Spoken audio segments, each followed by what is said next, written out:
집은 우리가 태어나 자라고 나이 드는 과정을 함께하는 인생의 가장 중요한 공간이다. 하지만 현대 사회에서 집의 표준이 된 콘크리트 집은 언제부턴가 우리의 건강을 위협하고 삶의 질을 떨어뜨리고 있다.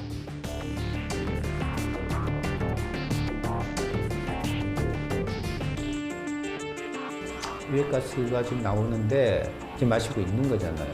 근데 지금 당장 나는 안 아파. 어른들은 그냥 뭐 이러다가 죽으면 돼요. 아이는 어떡할 거예요? 얼마나 고통스럽겠습니까? 그런 것들 총체적으로 이제 생각을 하는 거고 겁주려고 그러는 게 아니고. 건강과 행복한 삶을 위해 그리고 환경을 위해 건강한 집에 대한 고민은 시작됐고 친환경 주택에 대한 사람들의 관심도 갈수록 높아지고 있다. 자연과 공존하면서 건강한 삶을 추구할 수 있는 친환경 집이란 어떤 집인지 알아보자.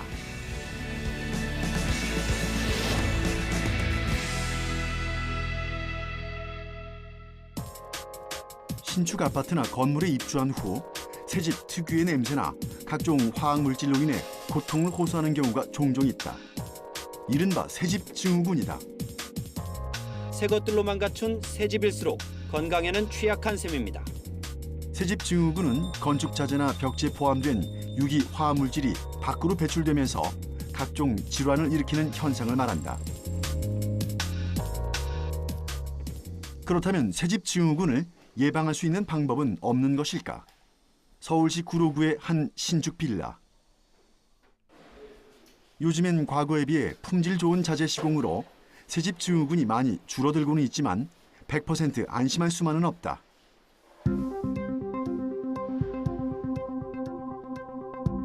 새집 증후군을 일으키는 유해 물질은 포름알데하이드, 벤젠, 톨루엔 등이 대표적인데 특히 포름알데하이드 성분은 발암물질로 분류돼 각별한 주의가 필요하다. 현재 지어진 거는 5월 달 정도에 지어졌고요. 분양한 지는 이제 7월 달 정도에 분양을 시작을 했죠. 약 한 달하고 2달 정도 된 것 같아요. 새집 증후군 같은 경우에는 이제 휘발성 유기화합물로 실온에서 자극성이 강한 냄새를 띠고 무색의 기체예요. 이걸 보통 메탄 R이라고도 저희가 표현을 하고 물질이라고 합니다. 포름알데하이드는 각종 접착제를 시작으로 바닥재, 파티클 보드나 합판 중에 많이 함유돼 있다. 과연 이 새집에서 포름알데하이드가 배출될까? 측정기를 통해 직접 확인해 본 결과 첫 번째 방문했던 집에서는 다행히 전혀 검출되지 않았다. 여기는 좀 왜 안 나온 거예요, 새집인데? 요즘에는 이제 친환경 자재나 친환경 접착제를 많이 사용을 하고요. 그러다 보니까 예전과는 다르게 이 포름알데히드 같은 물질이 잘 검출되고 있지는 않아요, 사실상은. 그렇다고 해서 이 모든 건축물에 대한 이 포름알데히드 기준은 사실상 없습니다, 법적으로. 근데 하지만 권고사항만 있을 뿐이에요. 그게 0.1 ppm 정도 이하로 권고를 하고 있고요. 만약에 우리가 0.5 ppm 이상으로 올라간다고 하면은 몸에서부터 일단 느낍니다, 자극적으로. 뭐 냄새가 나다든지, 뭐 눈이 따갑다든지 그런 부분들이 이제 없게끔 이제 건축을 좀 더 친환경적으로 많이 짓고 있어요. 그리고 짓더라도 처음에는 다량의 소량의 그 ppm은 좀 나올 수 있겠지만 그래도 환기를 통하거나 아니면 베이크 아웃을 통해서 인위적으로 여기에 있는 휘발성 유기화합물들을 바깥으로 좀 방출하는 형태로 이루어지고 있는 거죠. 베이크 아웃이란 실내 온도를 인공적으로 높여줌으로써 주택 자재에서 발생하는 각종 유해 물질을 안전하게 배출해내는 작업을 말한다. 요즘 이제 실내 건축하는 부분들은 좀 예전과 다르게 새집 증후군에 대해서 많이 좀 줄어드는 경향이 있는데요. 그 이유는 이제 친환경 자재들이 많이 나왔기 때문이에요. 그렇다고 해서 아예 없을 수는 없습니다. 다른 뭐 유기 화합물들이 실내에 있기 때문에 그거를 베이크 아웃으로 저희가 방출을 합니다.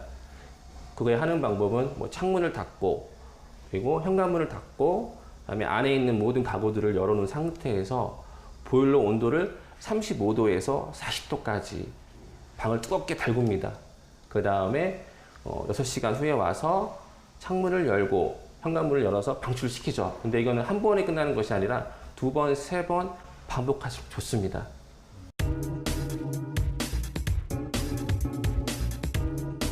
베이크아웃이 정말 효과가 있는지 또 다른 집과 비교해 보기로 했다. 두 번째 집. 아직 베이크아웃 작업을 실시하지 않은 곳이다. 과연 수치에 차이가 있을까?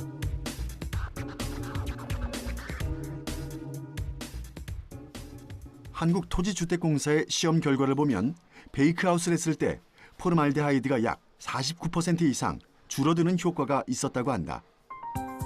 베이크아웃을 하지 않은 두 번째 집은 포름알데하이드가 검출됐다.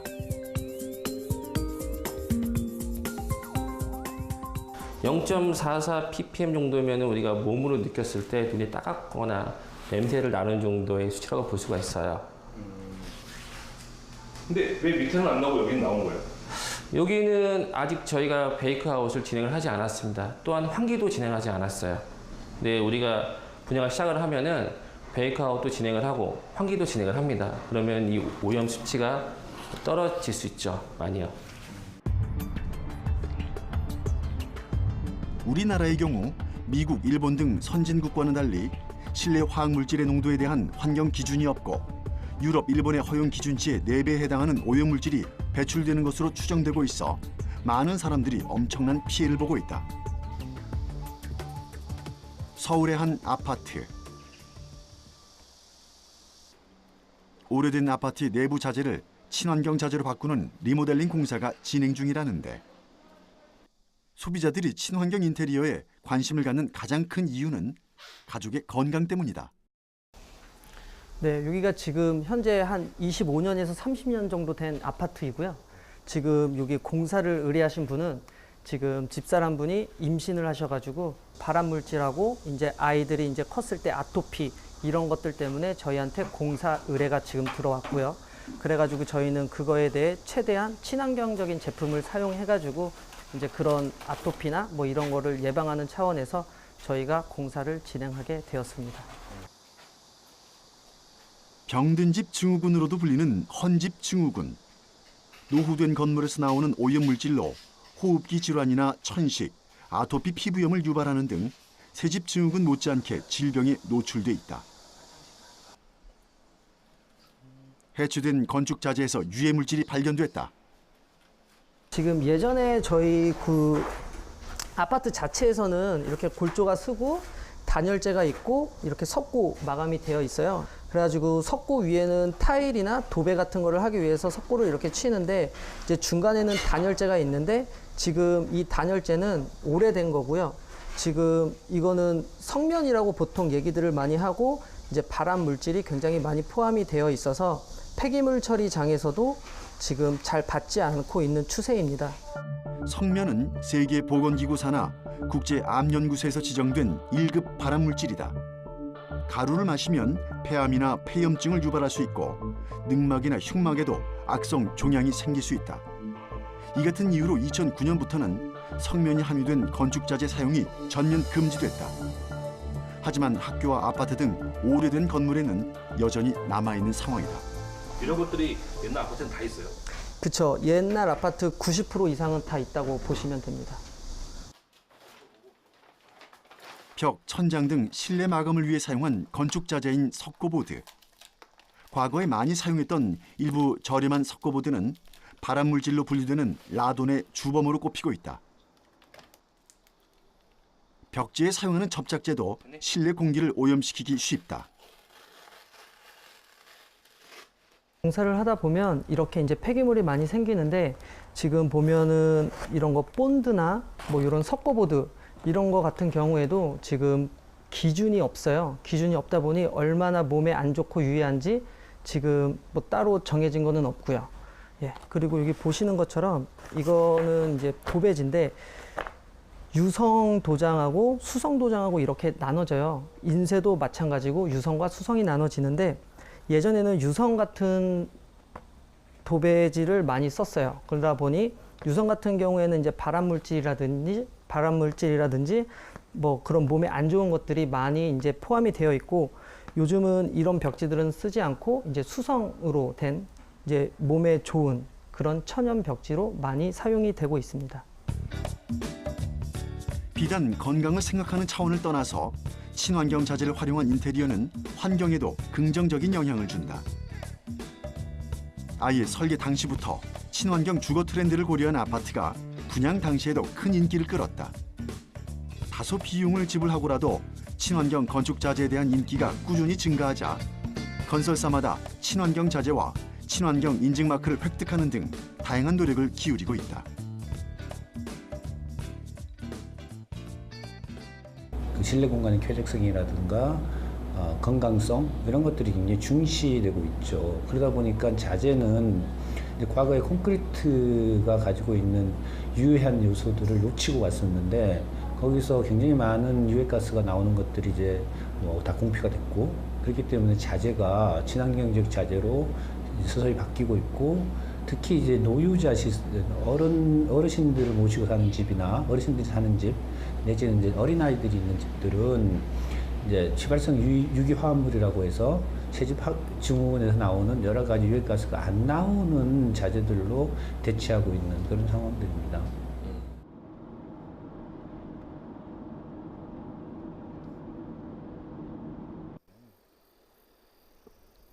리모델링만으론 만족할 수 없다. 건강에 대한 관심으로 아예 콘크리트 집을 떠나 친환경 주택을 짓고 사는 사람들도 늘어나고 있다. 한국인에게 가장 익숙한 친환경 주택 유형은 황토집. 대부분 황토만으로 집을 지을 경우 단층으로 많이 짓는데 이 집은 복층 구조로 건축하기 위해 철골 구조를 세운 뒤 2층까지 올린 현대식 황토 주택이다.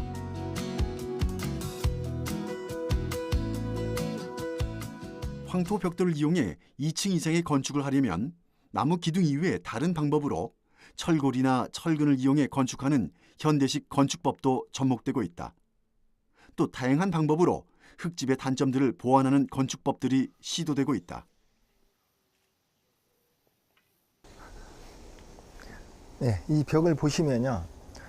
겉모습으로 봤을 때는 황토벽돌 같지가 않거든요. 근데 요즘에 젊은 분이나 아니면 시대 취향이 황토벽돌보다는 다른 전원주택처럼 고급스럽게 보이기 위하여 황토벽 겉면에 다시 이렇게 치장벽돌을 붙이는 것입니다.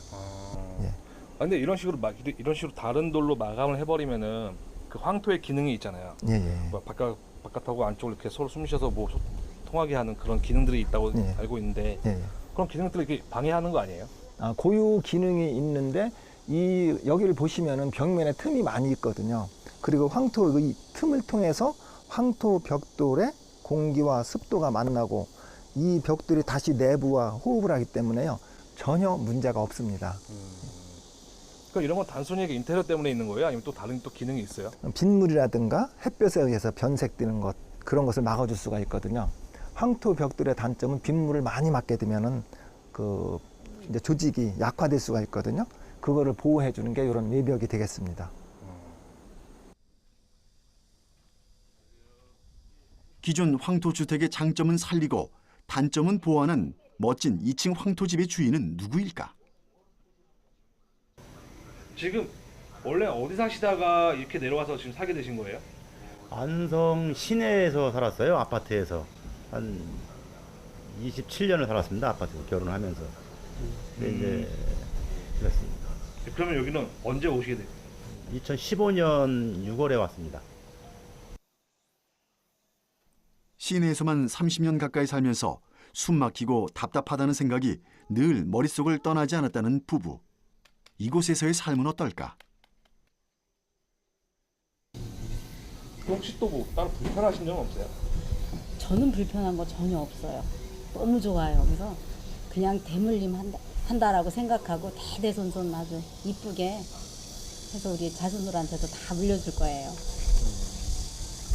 아버님은? 저도 뭐 특별히 불편한 점은 없습니다. 또 이제 아파트 생활을 한 30년 하다 들어오다 보니까 참 이게 밖에 나가면 그냥 다 또 잔디도 심고 흙이 지지 않습니까? 그러다 보니까 이게 사람이 이제 항상 뭐 흙을 밟고 우리는 뭐 어릴 때부터 뭐 흙에서 뭐 장난 놀고 했는데 그때 시절도 생각이 나고 또 발만 디디면 흙이기 때문에 이 어떠한 그런 그 콘크리트하고 이 닿는 그런 촉감이라든가 이게 틀리기 때문에 그냥 나도 모르게 그냥 뭔가 신체적으로도 이 부드러운 그런 거를 좀 느끼는 것 같습니다. 최근엔 고효율 단열 시공으로 에너지 냉난방을 최소화하려는 패시브 하우스가 새로운 주거 트렌드로 떠오르고 있는데 황토집은 이런 트렌드에도 부합하는 곳이라고 한다. 황토집은 온도가 일정 수준 유지돼 여름에는 시원하고 겨울에는 따뜻하다는 장점이 있다. 노한영 씨도 실제로 체감했다고 한다. 이 에어컨이 15년도 6월 25일 날 구입을 했는데 지금 그 해에도 안 틀고 10년도도 안 틀고 17년도에 한 2, 3일 정도 틀었습니다. 그래서 괜히 돈만 많이 들이고 이 에어컨을 놓은 것 같습니다. 이 황토집은 참 시원합니다. 그 정도로 안 틀어도 될 정도로 올해 많이 더웠는데. 네, 괜찮습니다. 안 틀어도 살아보셔야 알겠지만은 저희가 뭐 이 살아오는 거를 말씀드리는 거니까 한번 또 내년 삼복더위에 한번 와보십시오. 아주 시원합니다. 덕분에 냉방비가 엄청 줄었다며 전기요금 내역을 직접 확인시켜 주는데 비교적 적은 비용이다. 62,240원 나왔습니다. 62,240원이요? 네. 여기 와서 그렇게 많이 줄어든 거예요? 그렇죠. 시내 살 때 같으면 아파트에 살 때는 에어컨을 계속 틀지 않았습니까? 근데 콘크리트 벽이라 이제 낮에 이제 햇빛에 열받은 게 밤에는 배출하기 때문에 열대야 때문에 도시에서는. 근데 여기 와서는 밤에는 뭐 에어컨 틀 일이 없죠. 낮에 잠깐 집에 있을 때 좀 틀고요. 그때 한 대략 한 얼마 정도 나오셨던 것 같아요? 그 당시에는 14, 5만 원 정도 나온 걸로 기억이 됩니다. 숨쉬는 집으로 불리는 황토는 습도와 냄새 조절에도 용이하다. 또 항균과 항생에 탁월한 효과가 있다고 알려져 있다. 처음엔 건강 때문에 선택한 집이지만 살면서 삶의 만족도까지 더 높여주고 있는 것이다. 아파트에서 살 때는 참 이게 이음새 같은 데가 많이 이렇게 깨끗하지가 않았어요. 곰팡이가 슬고 좀 약간 찝찝한 그런 저기가 있었는데 여기서는 깨끗하고 이렇게 물기가 자체에 있어도 습도 조절이 너무 잘 돼서 곰팡이 부분이랑 그런 게 전혀 없고 참 기분이 상쾌할 정도로다가 참 좋았어요. 사실 전원주택으로 흙집이나 황토집은 한 번쯤은 생각해 볼 수 있다. 하지만 여러 가지 이유로 도심을 떠날 수 없는 사람들에게는 불가능한 꿈이 아닐까.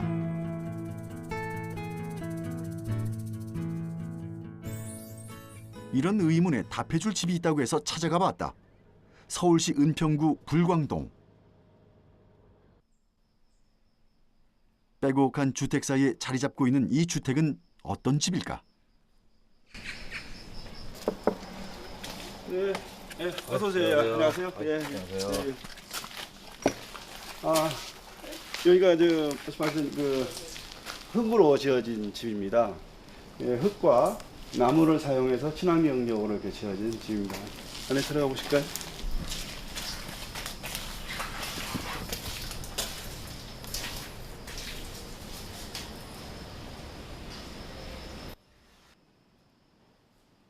집 안으로 들어가 외벽을 살펴보니 진짜 황토집이다. 처음엔 황토집이라고 하면 많은 이들이 벽체 갈라짐을 떠올리고 시공을 망설이기도 한다. 황토가 마른 뒤 균열이 발생하면 미관상 깔끔하지 않고 다시 메워야 하는 번거로움이 있기 때문이다. 그래서 황토에 경화제를 넣거나 백시멘트 등 첨가물을 섞는 경우도 덜어 있다고 한다. 하지만 이런 황토는 고유 기능인 숨쉬는 기능을 마비시키고 유익한 미생물을 모두 죽인다. 결국 무늬만 황토집일 뿐 진정한 황토집 효과는 기대할 수 없게 되는 것. 이몽택 씨가 그런 무늬만 황토집이 아닌 진짜 황토집을 원한 이유가 따로 있다.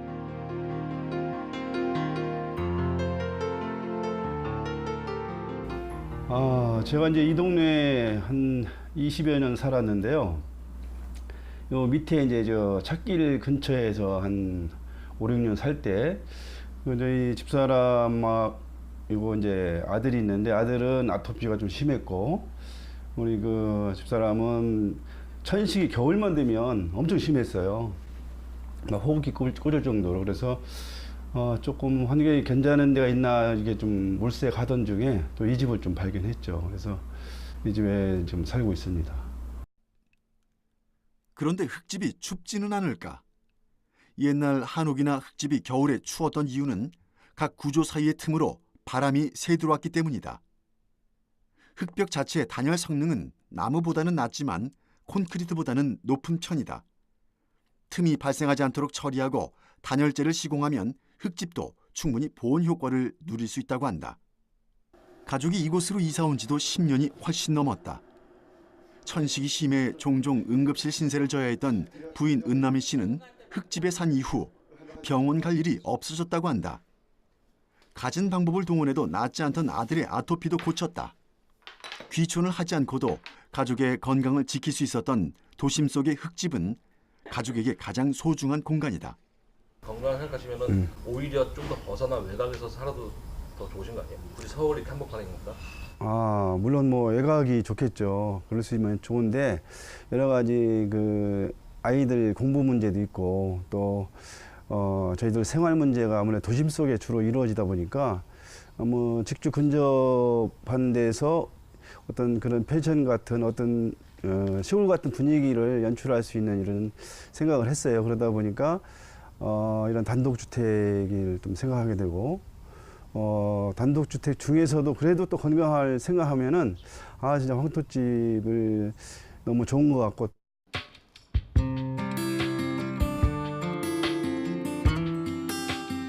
나와 가족의 건강을 되찾고 삶의 여유와 행복을 얻을 수 있는 집. 어쩌면 그것이 집에서 얻는 최상의 가치가 아닐까.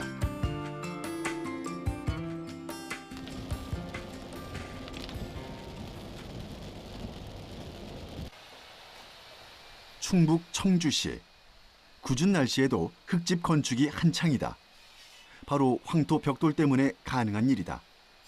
흙을 건축 재료로 이용하는 방법은 벽돌, 흙부대 등 다양한데 흔히 사용하는 방식은 벽돌 쌓기. 온갖 첨단 소재가 쏟아져 나오지만 천연 건축 소재면서 타고난 효능 때문에 황토의 인기는 그래서 더 늘고 있다.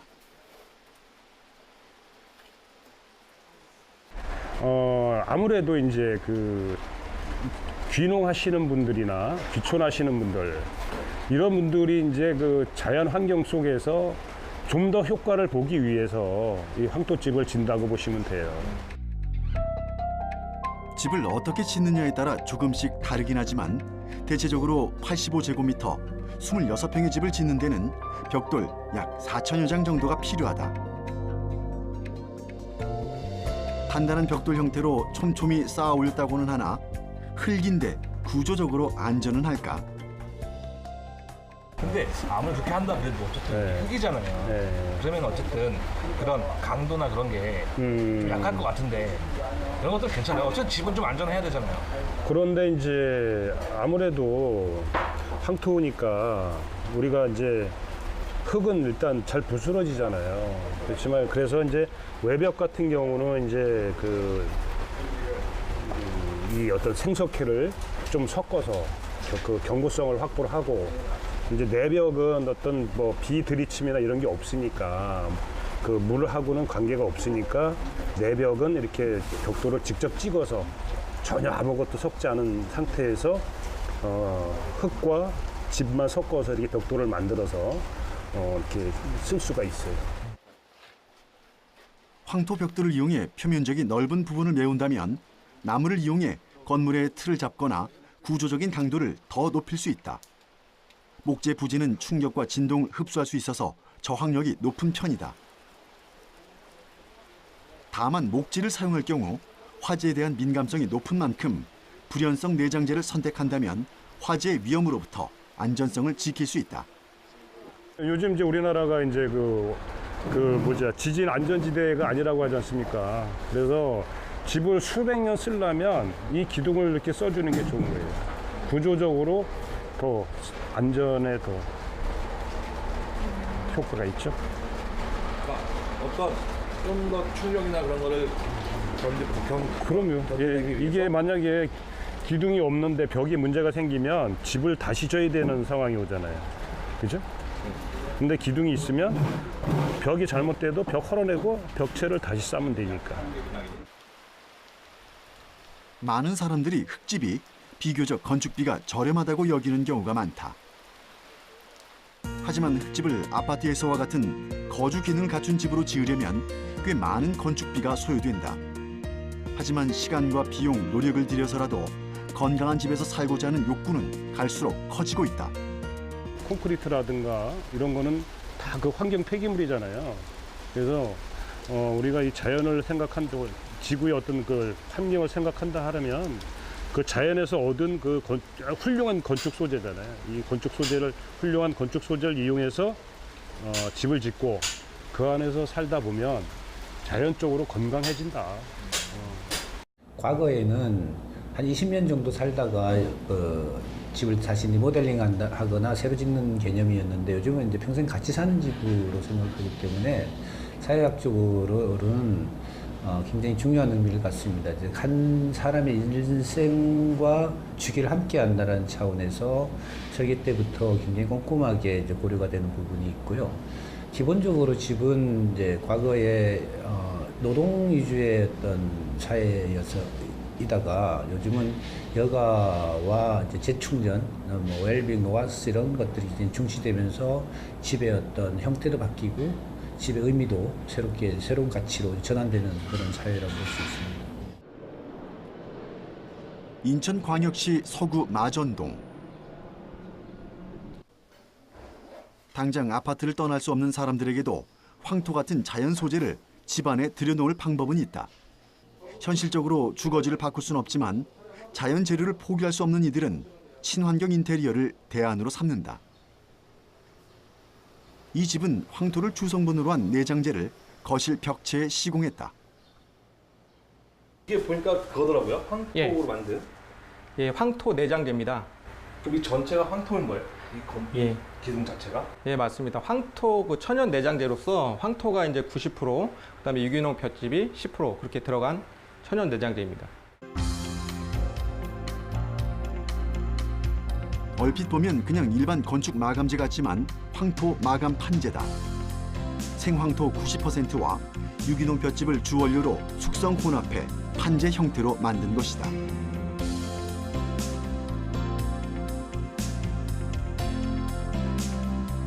인테리어 효과를 누리는 동시에 황토가 주 원료인 만큼 황토의 효능을 그대로 발휘하는 장점이 있다. 장마철 같은 데 벽체를 보고 있으면 습을 먹었다 뱉었다 합니다. 그래서 색깔이 진해졌다, 연해졌다.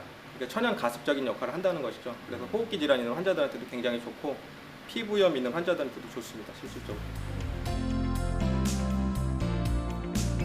거실 일부분을 황토 마감재로 시공했지만 안방은 전체적으로 황토 자재로 리모델링했다고 한다.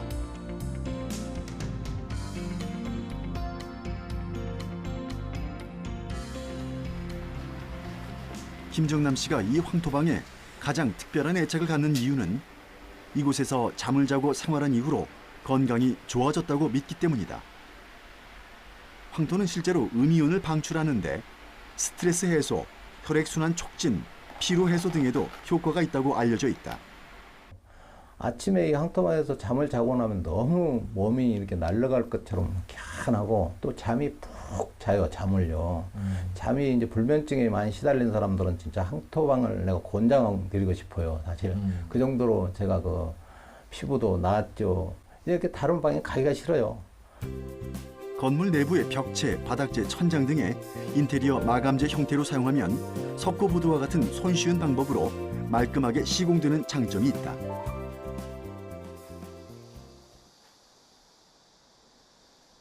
친환경 주거 공간에 대한 관심이 높아지면서 다양한 생태 건축들이 선보이고 있다.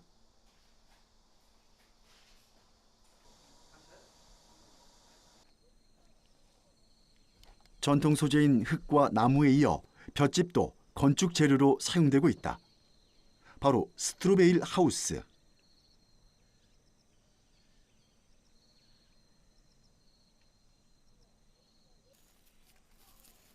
볏짚을 뜻하는 스트로와 가벼운 것을 단단히 묶는 더미를 가리키는 베일의 합성어로 스트로베일 하우스는 우리말로 하면 볏짚으로 지은 집을 뜻한다. 스트로베일 하우스라고 해서 스트로가 이 빨대라는 뜻도 있지만 원래는 이 볏짚이라는 뜻입니다. 집, 밀집, 볏짚 이 집들이 속에 빈 공간이 있다 그래서 대롱, 그래서 스트로고 베일이라는 뜻은 압축된 덩어리입니다. 그래서 짚으로 된 덩어리, 예, 그래서 스트로베일이라고 부릅니다. 그래서 스트로베일 하우스.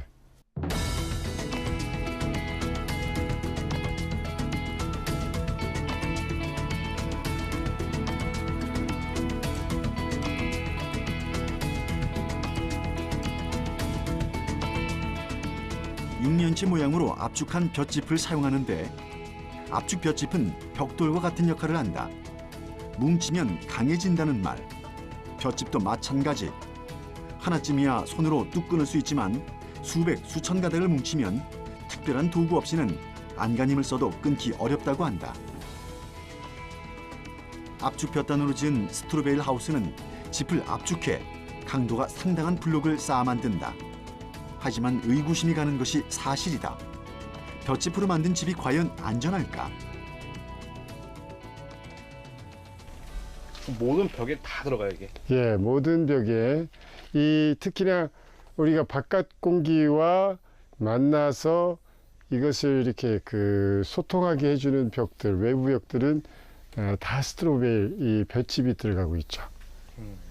근데 어쨌든 집이라는 게 그런 어떤 뭐 기능성도 중요하지만은 예. 튼튼해야 되잖아요. 예, 예. 근데 이렇게 볏짚으로만 세운 집이 튼튼하긴 해요.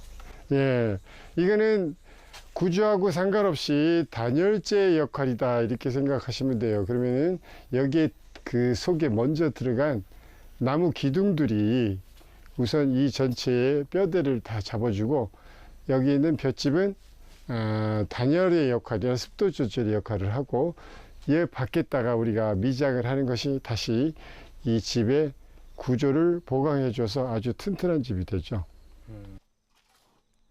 자연 소재를 사용한 만큼 단열 효과가 높으며 산소가 들어갈 틈이 없어 화재에도 강하다.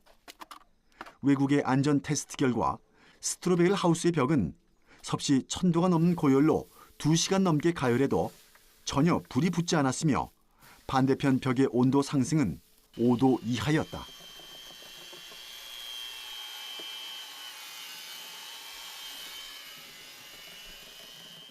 우리나라에서 생겨나는 황토인데요.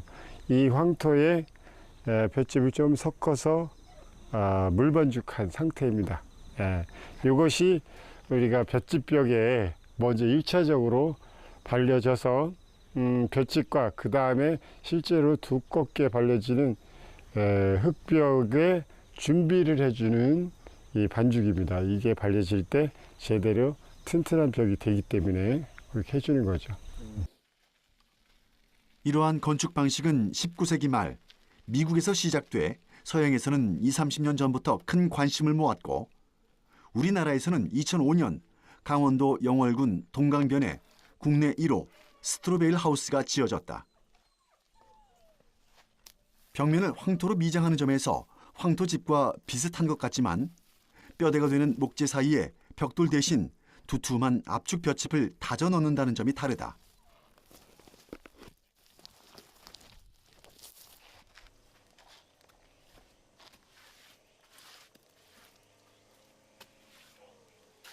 이런 방식의 집짓기는 130년 전 미국에서 생겨났어요.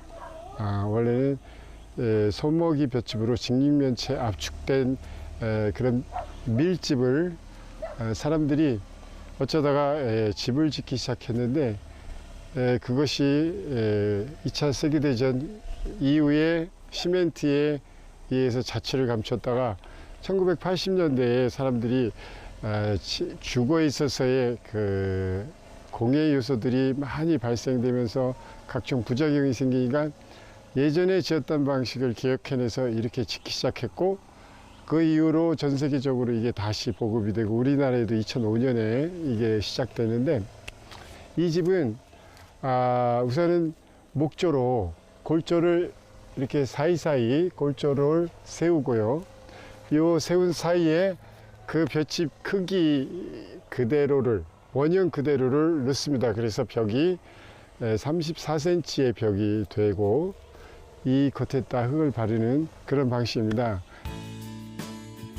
스트로베일 하우스는 자연에서 나는 건축 재료로 에너지 자원이 적게 들어간다. 또 기계의 힘이 아닌 사람의 손을 많이 쓰게 하고 수명이 다 돼서 해체되고 버려지는 과정도 친환경적이다. 예, 기존 집들은 짓는 과정에서도 환경적으로 주위의 환경을 오염시키고 그 다음에 살고 있는 동안에도 이 집이 그 공간 안에 사는 사람에게 완전히 갇혀있는 공간 속에서 내부에 유해가스를 정화나 배출하지도 못하는 구조죠. 그 다음에 에너지 소비가 굉장하고 그것이 다시 인간한테 피해로 돌아오고 있는 건데 이 스트로베일 하우스는 근처에서 구하는 천연적인 자재로 어떤 가공을 별로 거치지 않고 사용되기 때문에 에너지도 덜 들고 결국 나중에 이 집이 해체되는 시점에서도 천연적인 자재이기 때문에 자연으로 완전히 100% 돌아간다는 것에 있어서는 넓은 의미에서의 건강성을 갖고 있는 거죠. 웰빙 환경으로 시작한 생태 건축은 이제 에너지 위기를 의식해 에너지 절약형 건축으로 그 접근 방법이 진화하고 있다. 건축의 외형을 넘어 개인의 건강과 삶의 질을 높이고 공공의 이익과 사회적 가치를 바라보고 더 나은 미래를 함께하기 위한 집으로 옮겨가고 있는 것이다. 내 주택이고 내 집이기 때문에 어떤 경제적 이익이 있을까? 또 보이지 않는 정서적, 이 건강적인 의미가 있을까라는 것들을 잘 찾아보면 굉장히 많은 게 있어요. 아까 말씀드렸던 이 연비를 높이면 이거 비싼 집 같아, 나는 안 할래라고 하지만 이것이 10년 후에 나한테 경제적 이익이 된단 말이에요. 그럼 안 할 이유가 없는 거죠. 그리고 우리 건강은 돈으로 환산할 수 없는 거지 않습니까? 이 돈으로 환산할 수 없는 건강이나 가치 이런 것들하고 같이 고려가 돼야지만이 우리가 친환경 주거를 해야 될 이유가 되는 것이고. 집은 인간의 삶을 담는 그릇이라고 한다. 우리가 어느 곳에 살고 있는지에 따라 삶의 모습도 달라지는 것이다. 우리가 살고 있는 앞으로 살아가야 할 집에 대해 스스로에게 한 번쯤은 되물어보자. 내가 살고 있는 집은 과연 어디인가? 집의 진정한 의미와 가치에 대해 생각해보자.